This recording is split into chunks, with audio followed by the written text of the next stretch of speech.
Hello, this is AJ. Welcome to the vocabulary lesson for excitement. Let's start. Our first word is specificity. Specificity.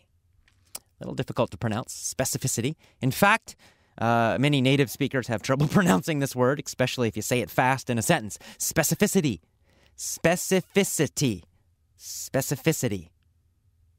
Sometimes I have trouble pronouncing it too, but I'm doing it correctly now. Specificity. And specificity is the noun.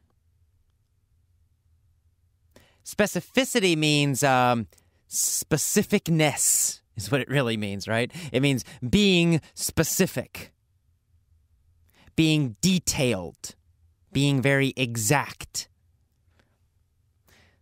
It's kind of the opposite of generality. Generality is the situation of being very general. So, for example, say, I want a lot more money. That statement is a generality, right? It's not detailed. But if you say, I want $2,496, well, that statement has specificity. It has detail. It has specificness. So that's specificity. Our next word is imprecise. Imprecise is an adjective, and in fact, it's the opposite of specific. And it's the opposite of precise. Precise is very similar to specific. It means you be very exact, very detailed. So again, I want $2,496.20. That's precise. That's detailed.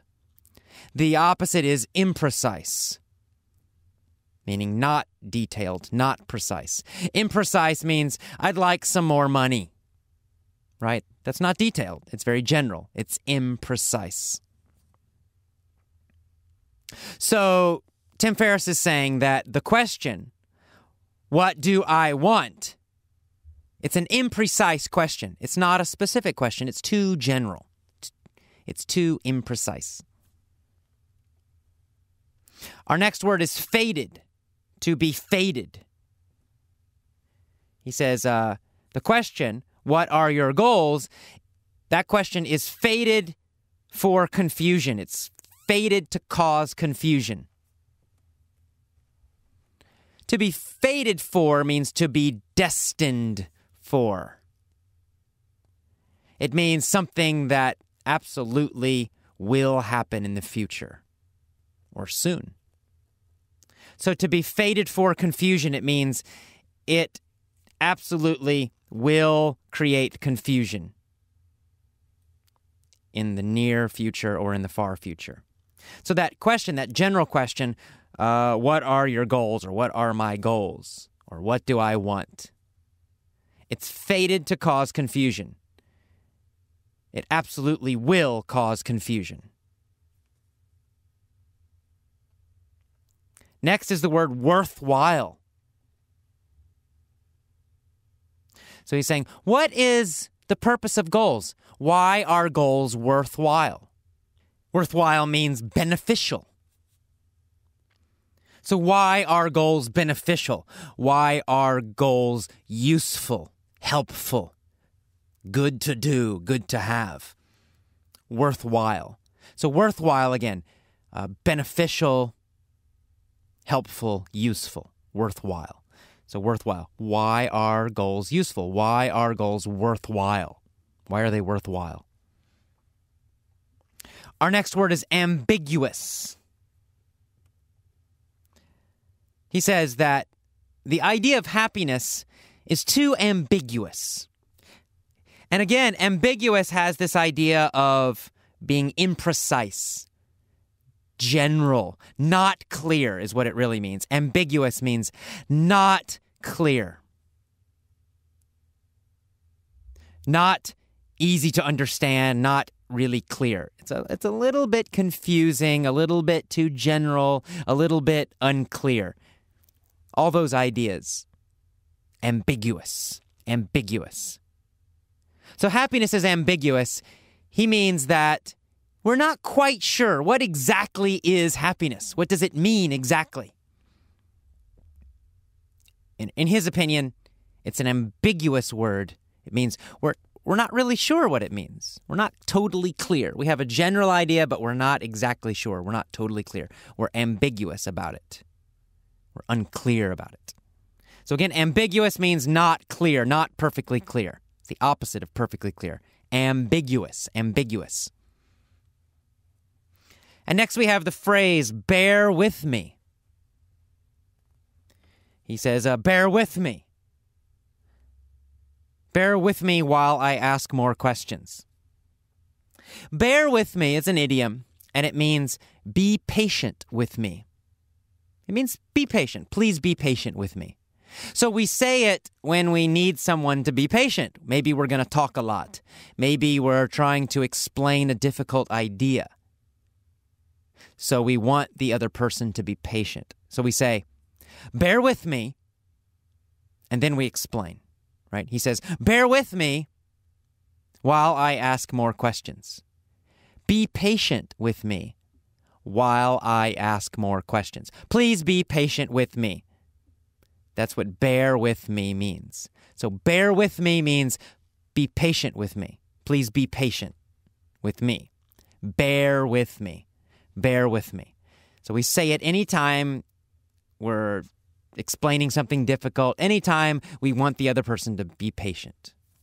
We think they need to be patient with us.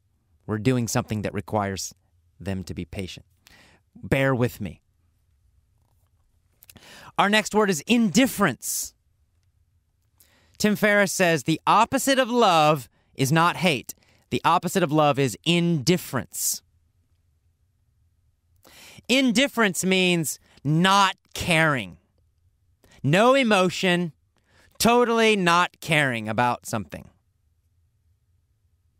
So let's talk about an easy example, a sports team. Let's say Manchester United, soccer team, football team.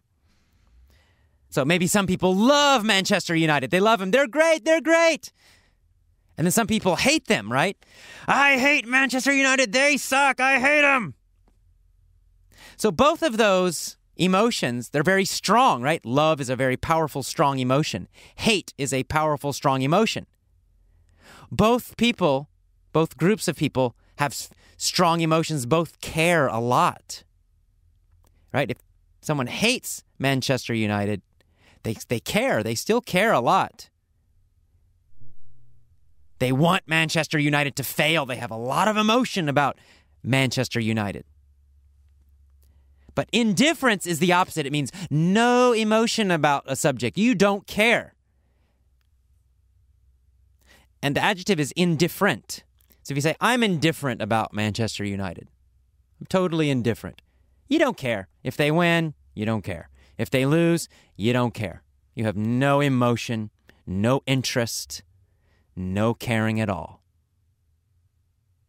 So that's indifference is the noun, or the adjective is to be indifferent. I'm indifferent about that topic. I'm indifferent about Manchester United. Don't care. No emotion. Zero caring. Indifferent. All right, our next word is synonym. Excitement is the real synonym for happiness, is what he said. So synonym is just a word that means the same as another word. They're similar words, similar meanings. So every vocabulary lesson in these Power English lessons, every vocabulary lesson is really a synonym lesson. Because I tell you other words that have similar meanings. So he says happiness and excitement are synonyms. It means they're very close together. The meaning is very close. Two words with very close meanings, very similar meanings. That's a synonym. All right, our next and final word is bliss. He says, many people suggest that you follow your passion. Many people suggest that you follow your bliss. Bliss is a very strong word, and it means super happiness, incredible happiness. It's much stronger than happiness. Happiness is kind of an average word, a normal kind of emotion. Bliss is a very strong, powerful emotion, much stronger than happiness.